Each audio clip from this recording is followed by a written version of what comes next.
Eccoci qua con Dodo Rico, Buonasera. Francesco, per dirla tutta intera. Forse un 1-1 che lascia un po' l'amaro in bocca perché è arrivato proprio quando ormai si pensava di aver portato a casa i 3 punti.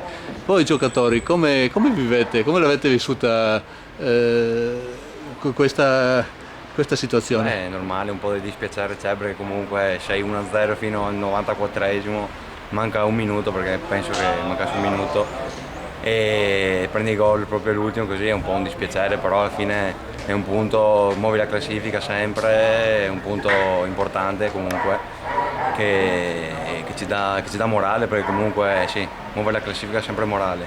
E poi adesso mercoledì è un'altra partita molto importante, un recupero, e dobbiamo affrontarlo Sì, nel miglior dei modi.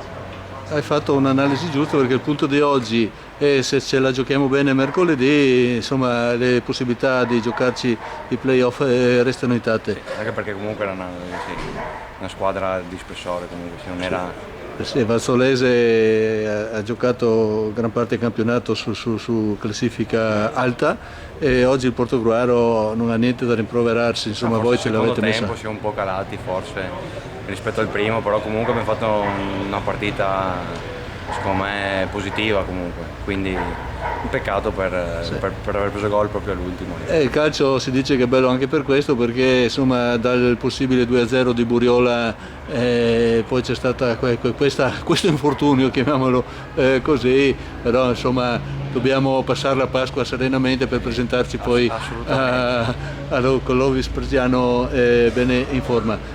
Spirito e spogliatoio per concludere? Sì, no, siamo un bel gruppo, siamo proprio un bel gruppo, c'è anche in settimana, comunque ci divertiamo sempre, quindi il spogliatoio è positivo al 100%.